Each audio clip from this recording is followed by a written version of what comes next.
Wonderful. So, hello, everyone. Welcome, and thank you for joining us today. My name is Meg Swaney, and I'm an assistant director in the Futures Office, which, if you don't know, is the university-wide career design hub designed to empower doctoral students and postdoctoral fellows across Johns Hopkins University.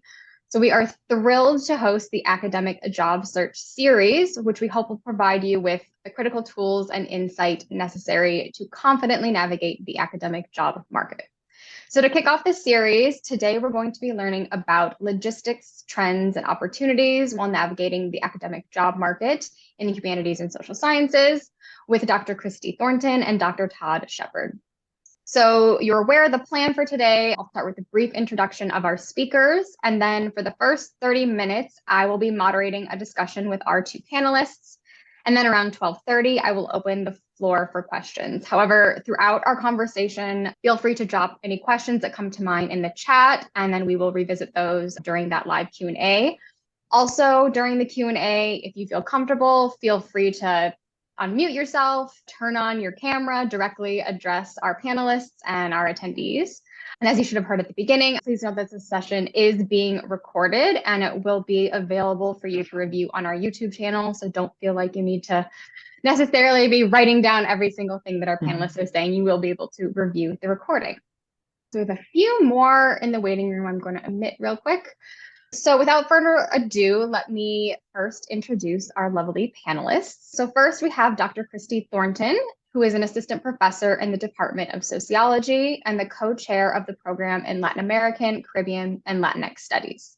She taught previously at Rowan University and held a postdoctoral fellowship at the Weatherhead Center at Harvard University. Before graduate school, she was for 5 years the executive director of the North American Congress on Latin America, a 50-year-old nonprofit research and advocacy organization. Welcome, Christy. Then we have Dr. Todd Shepard, who is currently the Arthur O. Lovejoy Professor of History. He completed his PhD at Rutgers and previously taught at the University of Oklahoma and Temple before joining us here at Johns Hopkins. So welcome, Christy and Todd. Thanks.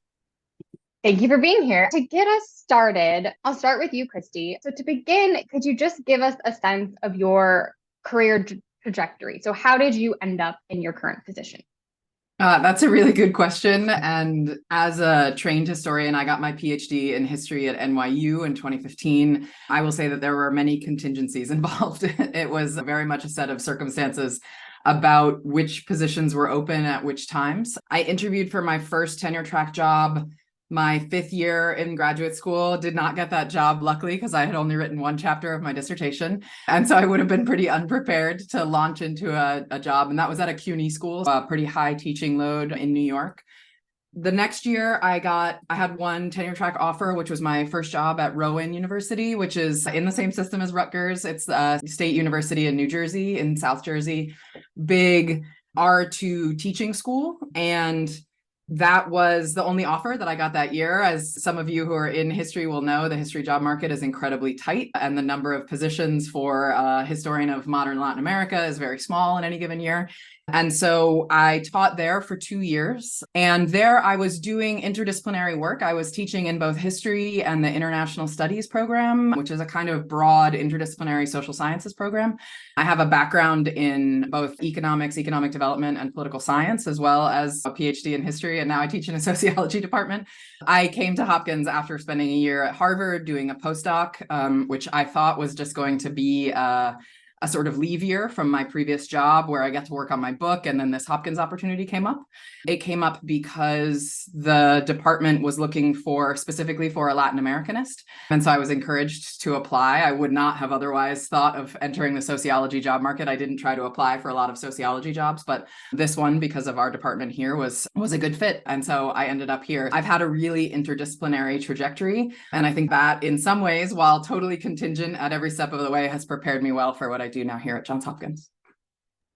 That's just an interesting journey, and I'm excited to dig into some of those twists and turns as we get into our conversation. But before we do, Todd, I will pose the same question to you. How did you end up here at Johns Hopkins?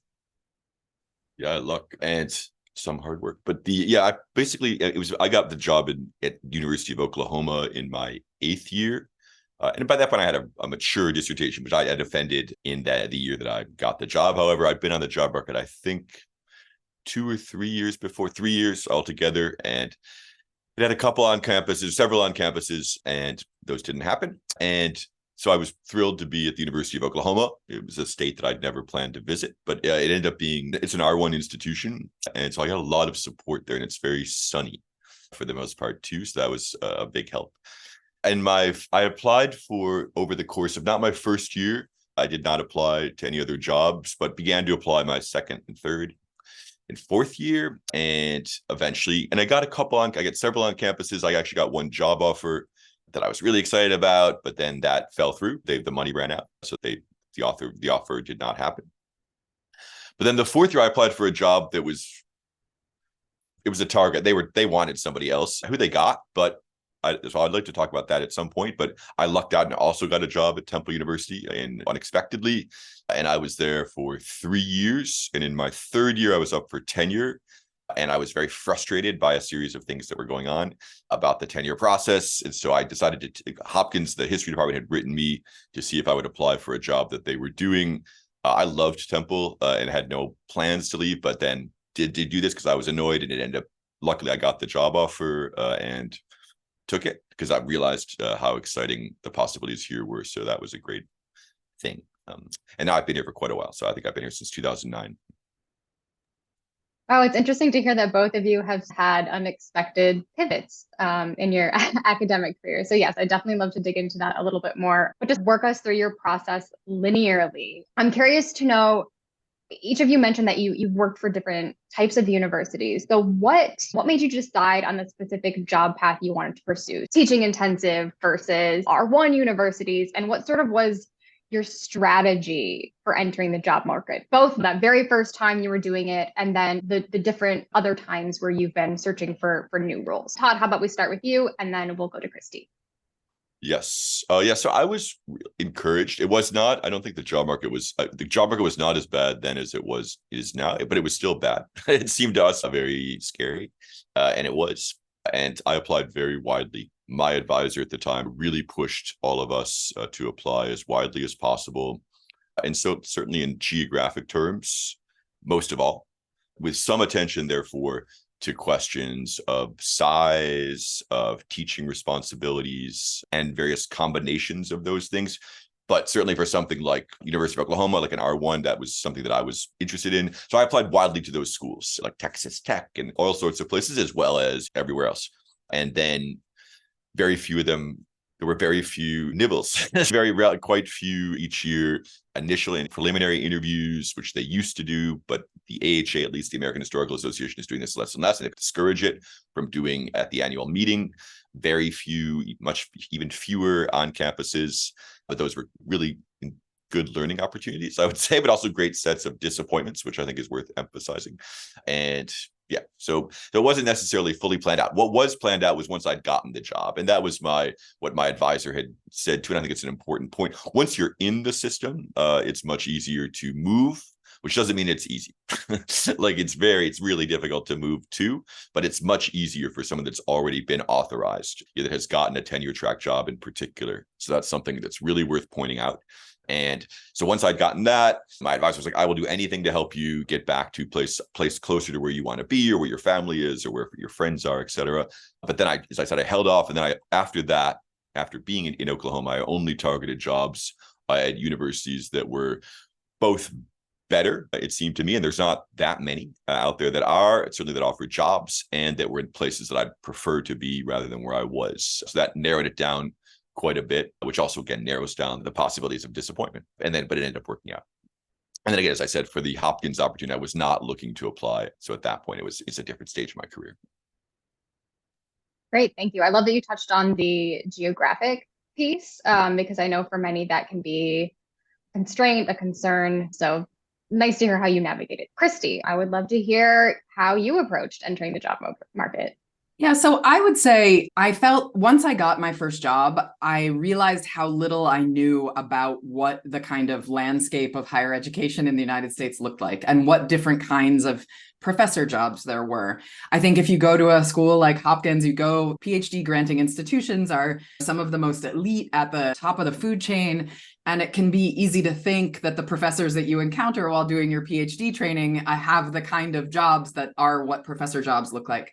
And in fact, across the country, there are literally a million of us. There's a million PhDs. There are hundreds of thousands of people doing work in different kinds of institutions that are not PhD granting institutions and whose work conditions and concerns are very different than they are at elite R1 research universities where we tend to get our PhDs, right? And so my first job, I had this really interesting experience where my job was at this state school in South Jersey, but not the flagship, not Rutgers. So Rutgers is the kind of flagship of the state institution in New Jersey. It is the PhD granting institution. And then there's a whole series of public colleges that are in what they think of as a second tier. And so my first job at Rowan was very much a teaching oriented institution, but it was one that was trying to emphasize more and more research at the time. And I had this funny experience where, my last year in my PhD, I got this tenure track job and I thought, I won the brass ring. I did the thing. I got it. And one of my advisors, not a committee member, but somebody who mentored me quite a lot, we were at a party and she was saying like, oh, how's it going? What are you doing next year? And I said, I got this job at Rowan University. And she patted me on the back and she said, oh, I'm sorry, it'll get better. I thought, my God, I had no idea that I thought I would only get celebration, and I was getting commiseration for the kind of job that I had gotten. And that was because it was a relatively high teaching load. So I taught a 3-3. The state mandated was 4-4, which you'll hear those. If you haven't gone on the job market and thought about those things, that means you teach 3 or 4 courses per semester. And so we had some research relief that meant that we taught 3 classes a semester. I was still expected to write my book and do those kinds of things. But it was an institution that was so unlike my PhD granting institution. It was entirely focused on undergraduates, really heavily focused on undergraduate teaching. And it turned out that I was one of only 2 Latin Americanists on the entire campus. So I went from a place where the department where I got my degree had 5 Latin Americanists in the history department.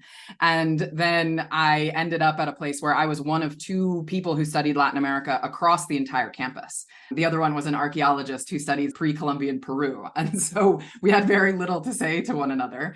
And so I realized all of a sudden that the kind of intellectual community that I had in graduate school, the set of people, not only in my graduate school, but in New York City and the other schools around and the conferences that I'd gone to, all of a sudden that part of my life wasn't going to be at my job. My job was now about teaching undergraduates and was very much focused on that. And my colleagues were amazing and they were all putting out books and they were all very research productive, but it was not the kind of intellectual community that I had previously. And that just hadn't occurred to me. It hadn't occurred to me that would be a possibility at a kind of more teaching focused institution. I think sometimes when we're talking about the different kinds of institutions, we tend to say, oh, a teaching focused college, and you think of an elite small liberal arts college. Or you think of an R1 and you think of a place like Johns Hopkins. And there's just such a vast range of what the expectations and interests of a particular institution are. And I felt like I didn't know any of that in grad school. So now when I'm talking to graduate students, I try to talk to them about the various different kinds of expectations that could be out there, not only with regard to your teaching load, that is how many courses you're supposed to teach a semester, right? But what actually matters at the institution? What is the kind of thing that the institution is striving for? And are you going to be evaluated when you come up for tenure on your research productivity? Are you going to be evaluated on your research and your teaching? What kind of a community are you going to be part of? Those are all really different at really different kinds of institutions. I felt wholly unprepared for that in grad school and learned by doing as I went from a kind of elite, strange place like NYU in New York City to this teaching focused institution in rural South Jersey, and then ending up at Harvard and then at Hopkins. It's just, I've seen like a whole range of what the different possibilities out there are. And it's something to really think about, mostly because you should think about the parts of the job that you enjoy, right? Are you the kind of person who just wants to sit in a room by yourself and read your documents and write your papers? Or do you need to have a group of people around you? Do you really love teaching undergrads and that's the thing that gets you out of bed in the morning? Or are you really dreading teaching undergrads and you want to hang out with grad students? And so those things really are important things to think about as you're evaluating next steps in your life and the kind of stress and multi-year process that is trying to get a tenure track job somewhere. What kind of job will ultimately align with your values and with what you want out of this career is an important question. That's definitely such an important point. And I feel like you're right that in graduate school, you don't know what you don't know, right? And you only know your own experience through your PhD. And these are such important points to think about, especially as you mentioned, how your values and how you envision your life going forward. Because I know there can be this sense where just taking this blanket approach and apply anywhere and everywhere. But then again, if that's not going to align with what supports you, those can be difficult questions to navigate. So I appreciate you bringing that up.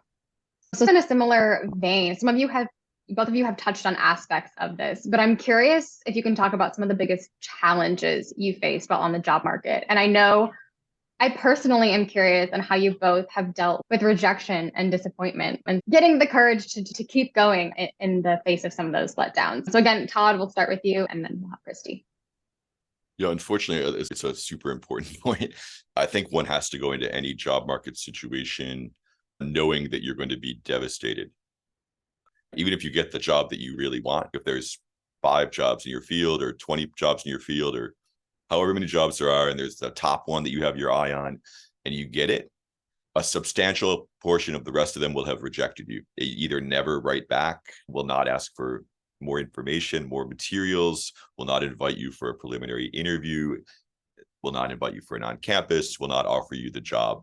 So again, hopefully the best works out. But even when the best works out, you're getting rejected. And I don't know anyone that likes to get rejected, at least unless they're paying for that to happen or something. But it's really distressing. And so I think you need to be ready for that. And you need to have a community that hopefully includes your advisor and our advisors, but should really also include people that you feel comfortable sharing information with.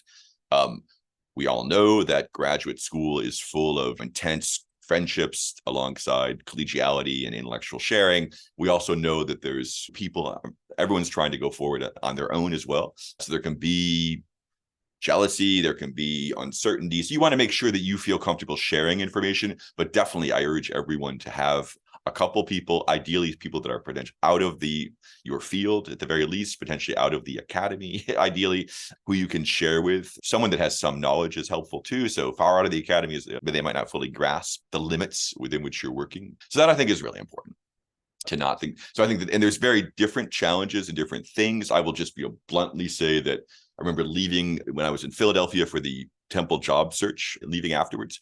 And I'd found out the week beforehand that this was that they were hiring somebody else who happened to be the husband of one of the people and I'll just mention this, he was white man who was married to a woman that they just hired. As I was being led to the train station, the other white guy like myself told me to my face, the head of the committee, that they're under a lot of pressure to do affirmative action hires.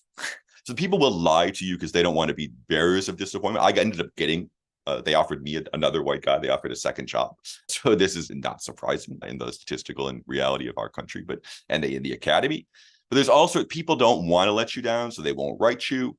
People will let you down, and they won't do it for reasons that always make sense. So it's good to be careful about that. It's really challenging to try not to get totally involved in terms of who you think you are as a person and who you are as a scholar. You really need to have people that support, and you really need to try as much as possible to believe in your scholarship. And that's really hard because they're not necessarily looking at those things that you expect them to look at. Some places are, and most of you will find a place that really sees what you have to offer them, and that will be a fit. But I didn't expect, when I applied to the University of Oklahoma, like many other places, that was not where I imagined going at all. But there was a set of things that clicked and it made sense. And so then it worked out. And that's a challenge too, to be ready to accept that. And for me, it ended up being, I'd never thought of being there. It's not right, but it ended up being a really great place to start my career at. So you can't really know everything. It's not just that we don't know how complicated things are, but even when you think you know things like geography, etc., or culture, or things could be unexpected too. So you want to give yourself opportunities as well, because I guess I'll stop there. You made so many great points. I love your point about having a supportive community around you, right? That's huge. Having your cheerleaders, But then also the important point of trying to separate your personal value from your value as a scholar, as an academic. That's such an important point to make because it can be so easy to go down that rabbit hole of imposter syndrome, not feeling good enough, and just letting it, right, entirely crush you as a human being when we are more than just our jobs, right? So thank you for bringing that up. Christy, I'm curious to hear if you have similar challenges, if you had different challenges you faced on the job market. Tell us a little bit more of what that was like. Yeah, I think all of Todd's points are really important. And the idea that you're going to get rejected, there is going to be a lot of rejection. There's going to be a lot of rejection in this career in general, not just trying to get your first job, but then you're going to apply for fellowships, you're going to submit journal articles, you're going to do things where people are going to say no to you. And that's going to be a huge part of actually what this job is. And again, as he said, learning how to take that, how to be able to have a place to vent, have a kind of separate, I have a personal Instagram account that is a place where I can just vent and nobody from work is on it and I don't have to. And so having that kind of community, I think is super, super important because there is, as he said, there's just so much rejection in this thing. And you have to, again, understand your own self-worth, think about your values, think about what it is that you value out of this kind of career. The other thing that I think is tough is that in small fields and in a discipline like history or sociology, some of our fields are very small. So you'll know the other people who are around. You'll know people not just from your PhD program, but people in the other PhD programs who do things similar to you, et cetera.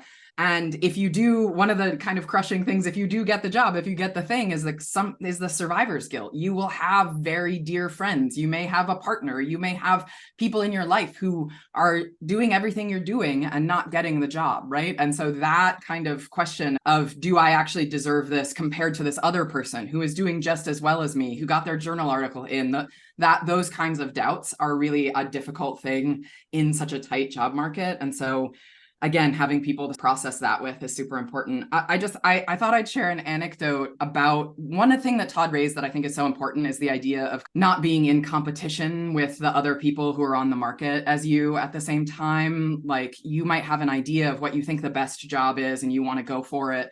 And if somebody who you think is your competition gets it, it can be a blow. But I think it's super important to, instead of thinking about it as a competition and thinking about it as zero sum, to really try to build a community of folks. If you do get a job eventually, these are the people you're going to continue to be in community with, you're going to continue to work with. You will go to conferences, you will produce scholarship together, you will evaluate their scholarship, they will evaluate yours, you'll serve on committees together.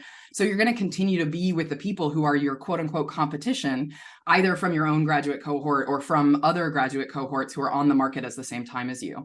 And so I had a very particular experience with this, but one that really taught me a really strong lesson about the importance of thinking about cooperation instead of competition. And that was that when I was finishing graduate school, there was this one other scholar, another historian of Mexico, who was just this brilliant person who had gone to Harvard as an undergrad and already had a journal article and had a really good postdoc and was like, she just seemed like she was doing everything right. And I was like, oh, she's my competition. Any job that comes out, like what's going to happen? And I just decided at a certain point, we ended up going to a conference together. And I said to myself, you know what, instead of making her the competition and pushing her out, I want to make her part of my community. I want to actually do this thing. And so I totally cold called her and I said, hey, we're both going to this conference at Cornell and we are both not in tenure track jobs. Do you want to split a hotel room and stay? And so we stayed in a hotel room together. We got to know each other. We stayed up all night talking about the job market and about our backgrounds and how we come to the academy. And we left that couple of days really resolving not only to support one another through the job market, but to be super transparent with one another about what was going on. If you heard something about a job, et cetera, we would talk to each other. And so she became a really important part of my support network as I was applying to these jobs. And that year I must have applied to, 25 jobs or something. And so we would share information like, oh, I got a preliminary interview and she didn't. And it was like, we would celebrate one another. And then she got this campus visit. And then she got this offer that was just like, it was awesome. It was like the best offer ever. And I wasn't mad. I was super, super happy for her. Congratulations. That's amazing. I'm so glad that you totally deserve this job. It's amazing. Yes, they didn't even call me for a preliminary interview, but I'm so stoked that you got this job. And that person is Casey Lertz in the Hopkins History Department. So she and I like decided to be really close with each other and support one another. So she got the job in Hopkins History and I was her super cheerleader. I was so excited for her. And then a month later, after she got that offer, I got a call from Hopkins Sociology asking me to come to campus. And when I came here for the visit, she happened to be here looking for apartments for her new job. And so we got to sit together and talk about what she had learned about Hopkins at that point. And now we're co-chairs of the Latin American Studies program. And so we work together all the time. And obviously that's very particular. It's a very particular kind of thing, but making the decision to say, here is a person who obviously I am in job market competition with, but I don't want to make that a kind of acrimonious competition. I want us to be in community because I know one way or another, we're going to keep crossing each other's fields. And then it turned out actually that we're like she lives literally around the corner from me. So we're in each other's lives a lot, and making that decision to not be competitive with the person who I thought was like my most strong competitor on the job market really changed my life. And so I really think building that community of folks, not everyone's going to end up at the same institution, but you are going to continue to work with those people over the course of your career, and they will be your friends and they will be your confidants and they will be your cheerleaders, and making sure that you're building that while you're on the job market, to me, is super important. Thank you. I'm hearing from both of you, community and mindset are both really important in making this academic job search and application process the least painful as it can be. So thank you both for sharing those insights. I know we're right around 12:30, but I'd love to ask just one more question before we open up the floor to everyone to ask questions of our lovely panelists. But I'm curious, hindsight is 2020. If you could go back, is there something that you could do differently? Or maybe another way to think of it is what not to do for those of us thinking of entering the job market. So Christy, we'll start with you and then we'll go to... I do think particularly in the humanities, maybe to a slightly lesser extent in the social sciences, the job market is so limited that your choices are relatively constrained. And so the decisions that you make about, okay, I'm not going to apply to this job, or we have a few students who've gotten job offers this year and they said, you know what, actually, it would be better for me to not rush and finish my dissertation because that job offer I think isn't going to do what I want it to do. And so they've made that decision. And those kinds of things are really hard. They're really hard. And again, having a kind of group of folks who you can talk to about that is super important. I will say, one thing that I think I could do differently to deal with, and that I have done subsequently, like one thing that I changed over the course of my job search over many years, was I stopped getting emotionally invested in the imagination of what it would be like to live and teach in a particular place before that was a possibility. Early on, I would look at the kind of range of jobs and I would be like, oh, okay, whatever. If I got this job, I could live in Long Beach, California, and I would have a little bungalow on the beach, and I would do these things, and I would open the real estate app, and I would start looking at what kind of house could I afford? Where could I rent in this place?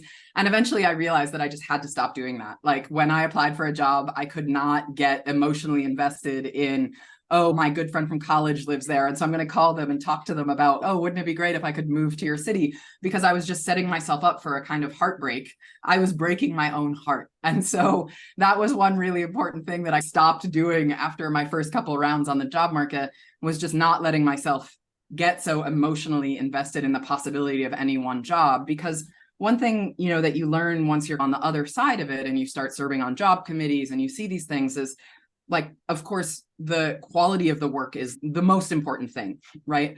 But any job search has all sorts of contingencies that you can't see as a candidate, right? Todd was saying that there is somebody's husband has to be there and is involved, or there's an inside candidate, or there's two people in the department who can't stand one another and one of them gets to have a candidate this time and the other one doesn't, or something like that. And so there's all sorts of things going on behind the scenes in any given job search that not only are you not privy to as the candidate, but you can do nothing about. All you can do is put out your work, put your best foot forward, make the best case for yourself.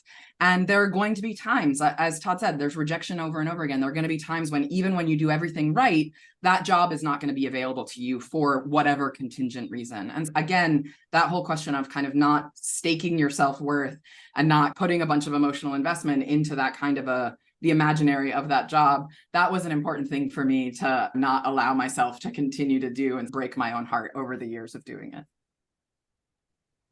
Don't break your own heart. I love that. And Something that I definitely need to remember. I'll admit the other day I was going on Zillow and imagining the places that I could live at different jobs, and I will stop doing that.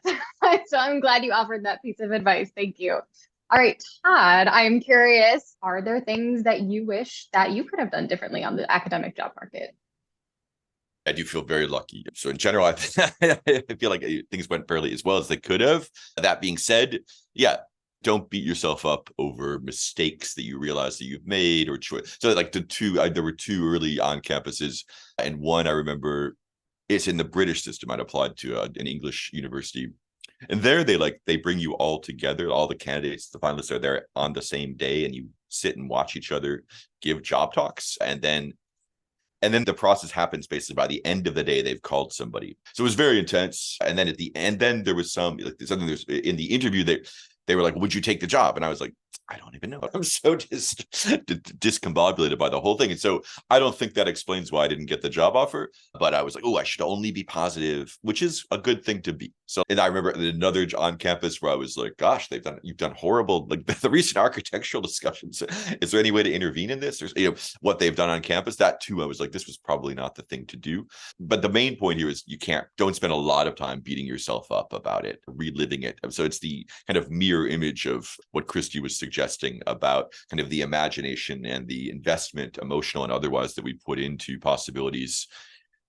And for the most part, when you're applying, it's not even. Most of us don't wait until the on-campus is about to happen to begin to explore it. Like, oh, it's the imagination works like that, and it's very normal. But the reverse, the mirror of this is after it ends, it doesn't end well, is to try to get lessons, and if possible, like I have had people that shared feedback that was really helpful, but try not to beat yourself up. We're all humans, and you're still very strong. The reason you were there, again, this kind of also echoes one of Christy's points here, is people are not being chosen because they're exceptionally better than everybody else.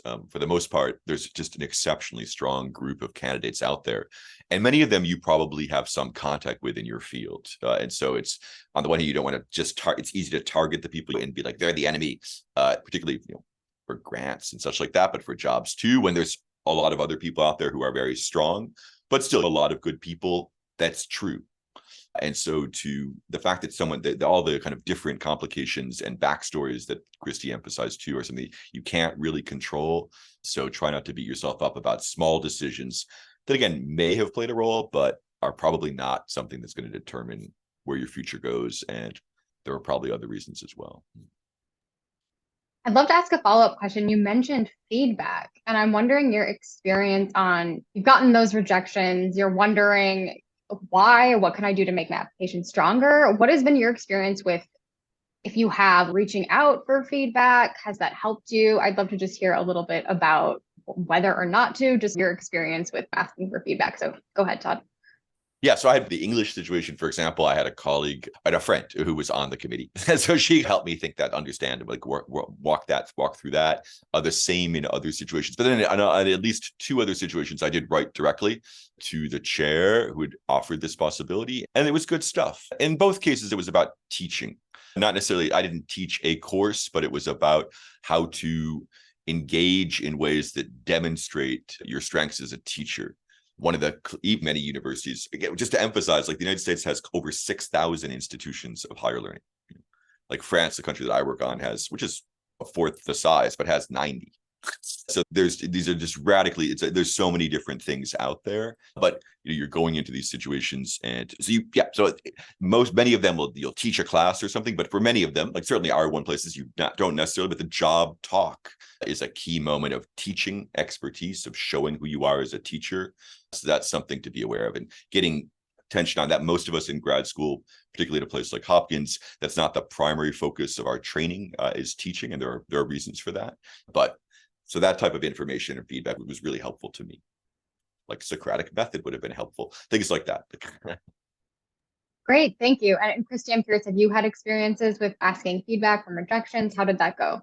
Yeah, I've had a couple of experiences with that. Actually, that my very first job talk that I mentioned when I was in my 5th year of graduate school, the world in which you work is small. And so a professor who was not a supervisor of mine was married to a professor in the department where I was interviewing. And so I got a kind of like chain of, this is what happened in this search.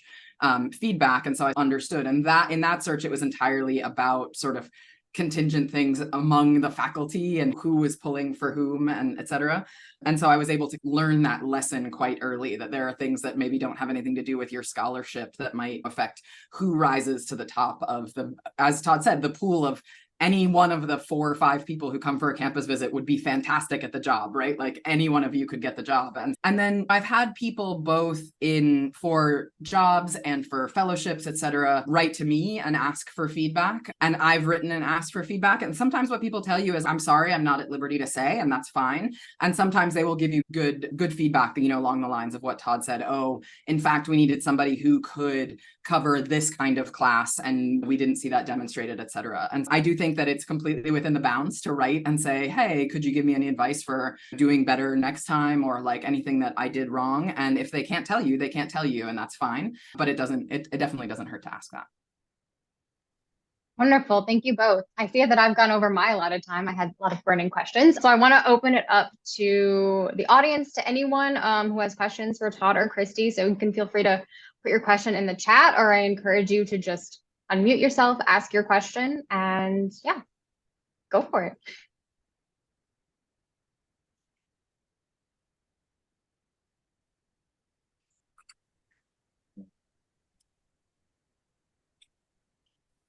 Yeah, go ahead. Yeah. Hi, everyone. I'm Max. Thanks, Todd and Christy, for your wonderful advice. I was wondering, assume a situation where a committee has selected 20 people and they're all just as good. At that point, or at any given point, what's the relative weight of your own network, because you've gone to a lot of conferences, versus your advisor's network? Or I have this R&R at this great place that's coming up. Are all those the same? If you could tell us a little bit about that. Thank you. I think Todd's probably done this a lot more than I have, so he probably has a lot to say about. Networks help. That is to say, they give people other types of information about you. And that's something that's really, this is not the place to talk about the job talk and the job letter and such, but finding ways, just to remind yourself that we're scholars, so we know this. We work on one thing in depth, but with the thought that it allows us to use an enormous set of tools that are at our disposal and to gain more expertise in things that we don't necessarily publish on per se. You have so much to offer, each of you. You need to make decisions about what it is that you're going to put forward in the job materials, just as in the job talk or any moment of discussion. Those are, in an ideal situation, I believe in the unconscious, but you're making choices as much as possible about what it is you want to highlight. But that means that there's all this other strengths that you have that they're not going to get access to. And so networking is not just that people scratch my back, you'll scratch yours, or they want their friends. It's also that they'll have access to more information about how you are, particularly as a scholar, but also as a person. And it's just, I'll drop this in here too, right? The classic situation of, putting yourself out there and letting yourself, so like for the temple thing, like when I knew that it was for somebody else, but I went there being like, this is my opportunity to expose myself, my scholarship, and how I think to this group of people that wouldn't otherwise know me. In that case, it worked out ideally, like I actually got the job. But these are situations where that's true. It's not always the inside candidate that gets it. It's often not the inside candidate that gets it. There is the kind of grass is always greener phenomena, which is the other side of this. Networking, many of us go to conferences. I'll speak for myself, and also socialize and such. And so you put yourself in situations where maybe you don't want people to have seen that aspect of you. But in general, having more people know about you and having somebody, and then having your advisors or advisor be able to speak to people definitely helps. That's not going to be determinate, but it is emblematic of this. You want to try to find ways to give people entry into the depth of how you think and how you work. And that means making a choice and specific choices to allow them to focus on that and see you at work.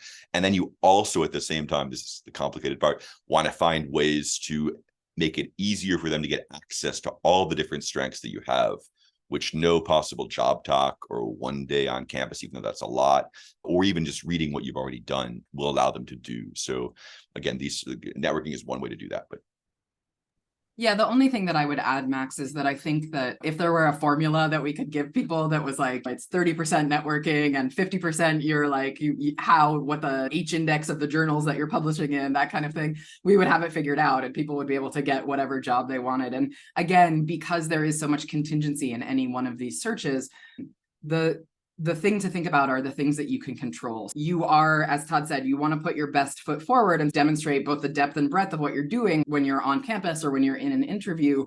But there is a way in which having other people know and vouch for your work, which you will have done by presenting at conferences, by doing that networking, right? As Todd said, allows you to build in more of that. It's both. You do want to both put out the best work that you have in political science and sociology. It's really expected that graduate students have publications by the time they finish. That has been less true in history, although maybe it's becoming more true that you should have a journal article published by the time that you finish. But certainly in the social sciences, that's expected. So that is the key things that you want to be thinking about doing. And then the other questions about when something comes up and they say, oh, yeah, it would be really great to have a comparative politics person who knows about Latin America here. Who do you know? And they say, oh, I know this guy Max from JHU, right? That's how I ended up at Hopkins, was that people were like, oh, who is a Latin Americanist who does this particular kind of work? And that was how I got invited to apply. So both of those things, both the quality of your work is the center, it is the weight of what you're doing, but the other things are about having your name come up in the right moments, right? Having those opportunities present themselves in a way that if you haven't done that networking, they might not. Both of those things remain important. There is not one balance in every committee for what that looks like. It's going to be different in different situations, but they're both important. Thank you both. Yes, those are excellent points to bring up. I see that we have a question in the chat. This is from a fourth-year PhD candidate in SCICE. They say, I think academia grows on me. Nice. I'd like to ask Christy and Todd about their love-hate relationship with academia. Who wants to take this one first?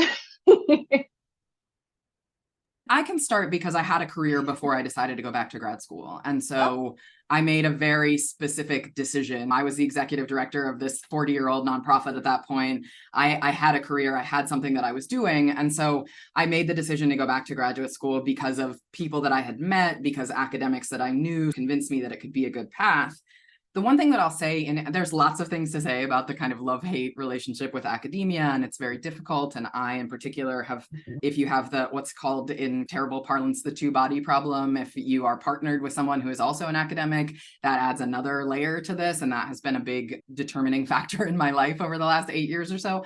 And so the thing for me is, to me, it's really important. And this goes back to something that we said at the beginning, is to make sure that you understand that your worth in the world, your worth as a human, your worth to your communities is not determined by your academic success, by the kind of credentialism of this. And it can be really easy as you're in grad school and as you go through this to allow the values of the academy, which are very particular, to subsume your own personal values. And so for me, the most important thing is to be very clear. And actually, I had to, when I arrived here at Hopkins, to be very frank, I had to get a therapist to help me work through this. So I got professional help to think about this, to think about how to separate and think about what my values were versus the values of the institution, the values of the academy, where they aligned, where they didn't align, what I could do about that. And so to me, it's really important to, again, be able to recognize yourself outside of academia, to have it. And this is not just to say have hobbies or have interests. Of course, everybody should do that. But in fact, you can't make the academy your everything. You can't make this thing. And even if you are, so I had another job before, and that's atypical. People tend to go straight through. They've been in college for 30 years and then they become a college professor, and this is the only place they've ever been, right? And so it's really easy in that situation to let the academy's values be your values. And sometimes you just have to sit with yourself and think, okay, what is it that is actually important to me? Is it important to me to be near my family?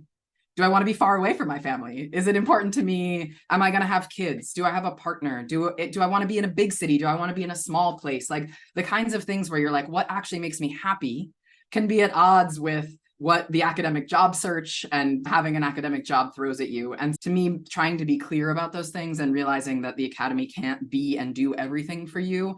And part of that is just your own work on yourself. And like I said, I did it with a professional to make sure that I knew what I was doing. To me, that is a really important aspect of kind of the quote unquote love-hate relationship with the academy. Yeah.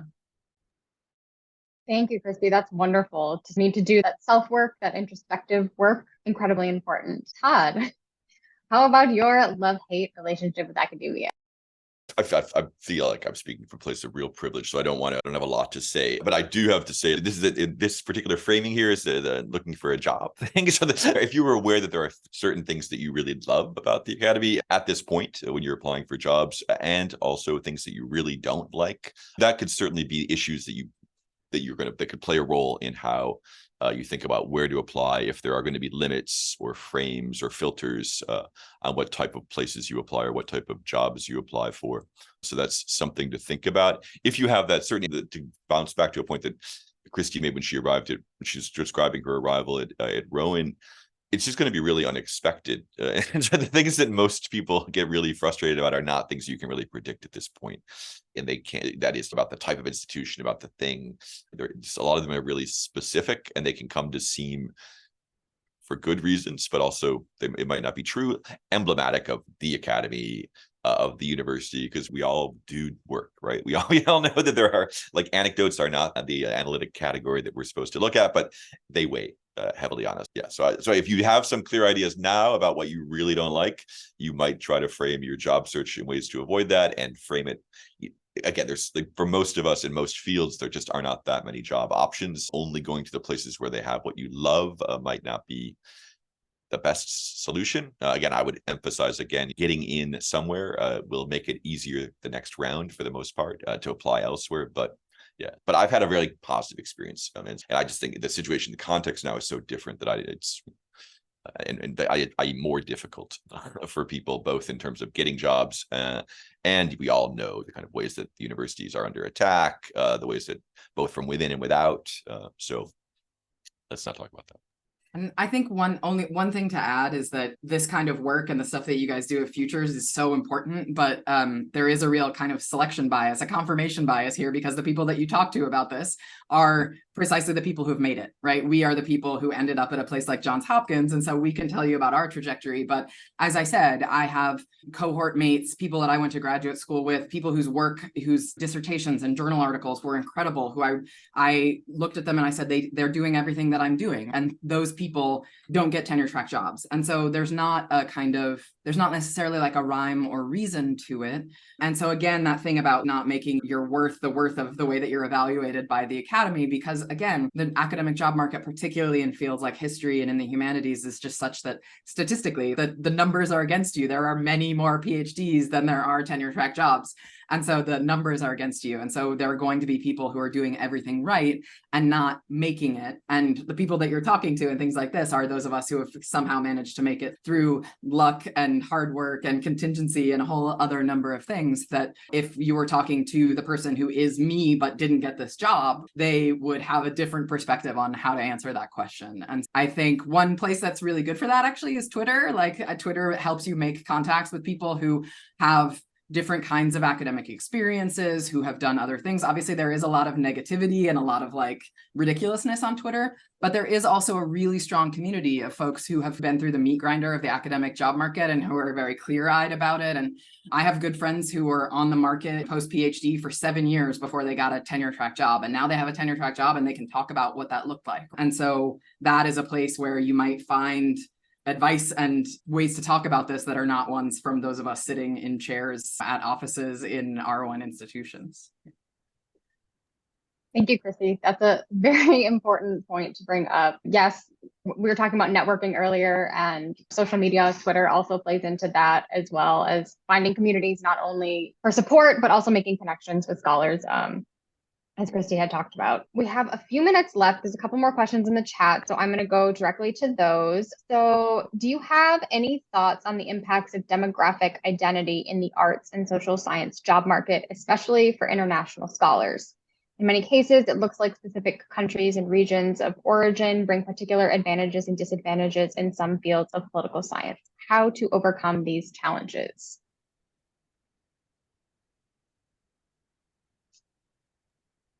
I can say, I can't say specifically what it's like to be an international scholar trying to get a job in the United States. I don't have that experience, and so I can't particularly speak to that. The thing that this question makes me think, and so finding mentors who can help with that, I think is an important aspect of what you should do. The thing that it makes me think, though, is that it's very easy from where you're sitting as a graduate student to look at the field and say, I think I get what's trendy. I think I get what people want right now. And so I'm going to try and orient myself towards whatever is quote unquote important in the field at the moment.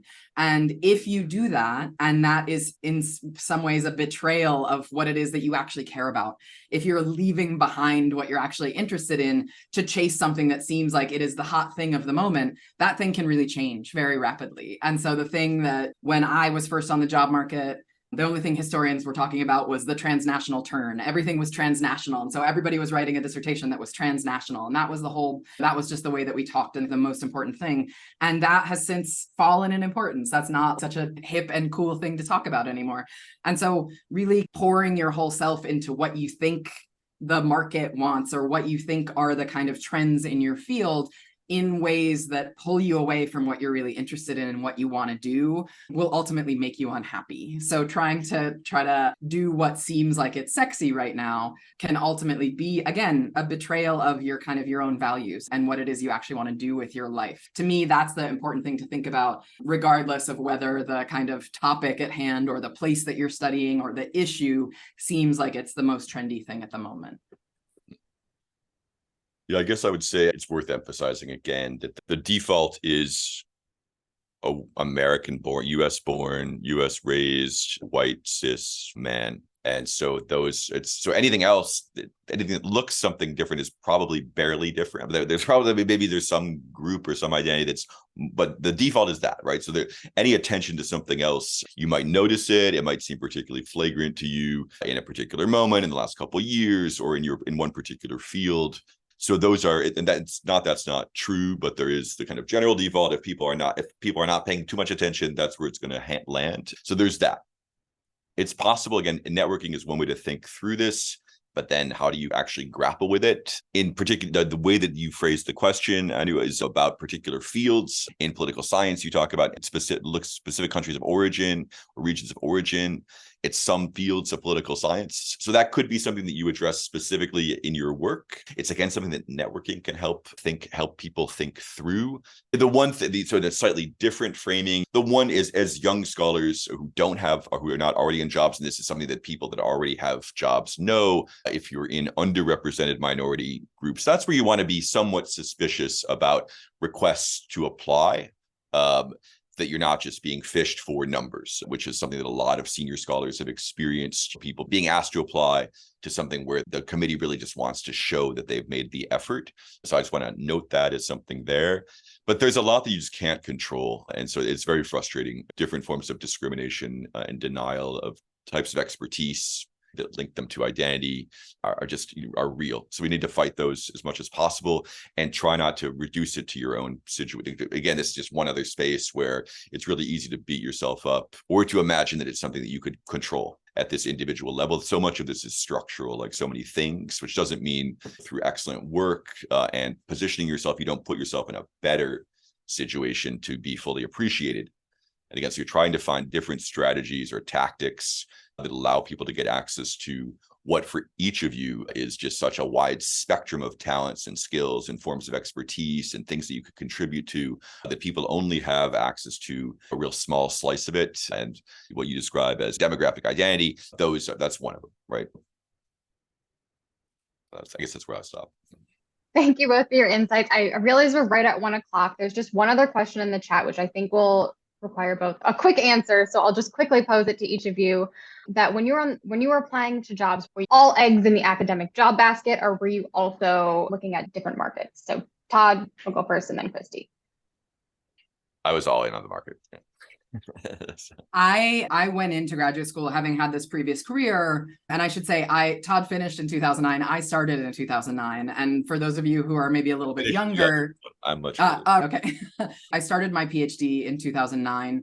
Those of you who are younger may not realize that is the moment of the precipice, like post 2008 financial crisis. That is when the history job market, fell through the floor and really never recovered. And I came in with my eyes wide open, and I said, if I don't get an academic job, I'm perfectly happy to apply to other kinds of jobs. And in fact, I did over time apply to other kinds of jobs in nonprofit administration and media and those kinds of things. I was not more successful in those. And I have we do a bunch of workshops about alt-ac stuff that I'd be totally happy to talk about. But I will say that the thing that happened to me that I was, again, not prepared for as I went in, that happened over time, was to realize the extent to which, even though I thought I had my eyes wide open, and I thought, okay, I know that I can apply to other kinds of jobs and be happy, the extent to which, again, the value system of the academy, which is to say the idea that there is one model of success, and that model of success is a tenure track job at an R1 university, and that's the thing you should want, and the only thing that you should be going for, that is a constant message that's being lobbed at you while you're getting a PhD. And being aware of that and asking yourself, like, is that really what I think success is? Are there other things that would make me happy? Is it more important to me to live in a particular place than it is to get an R1 tenure track job? Again, those are things about your own values. And so recognizing that there is, even when we don't talk about it and when we pay lip service to alt-ac and we say, oh, we're very happy to do this thing, that there is this pressure that says when you're successful, you do this thing that your professors are doing. Again, reinforces the idea of your worth of being linked to this. And you can have an idea that you can be successful doing not only other types of academic jobs, but other types of jobs in general. And so thinking through that, again, is about sitting with your own values and thinking about what it is, how you want to structure your life post-grad school. And sometimes the academy is an answer to that. Sometimes the academy aligns with that, and sometimes it doesn't. And I personally am very happy to see students go through and recognize and say, you know what, actually the things that I value, I need to be with my family. I have children and I want to do this thing. And so I'm making other decisions with my life. To me, somebody who is able to assess their values and think about it and make those kinds of decisions is the most successful kind of person, regardless of what the job is that comes out on the other side. Thank you, Chrissy. That's such an important point to end on, that success is not one size fits all, and determine what that means for yourself. So thank you both, Christy and Todd, for your thoughtful advice, your guidance in today's session. We really appreciate it. And I hope that everyone joining us was able to get their questions answered and gained some insight. So please be advised, as I mentioned at the beginning, that this session, of course, we recorded. We're posted on the Futures YouTube channel. So if you don't follow us on YouTube, follow us on YouTube. Look out for that video. You can review all of this wonderful advice. We also want to remind you to register for the next event in the Academic Job Search series, which is a workshop on preparing an impactful CV and cover letter for academic positions, again, specifically in the humanities and social sciences. And that will be held next Friday, same time, same place. So thank you all again for joining, and I hope you have a wonderful afternoon. Take care.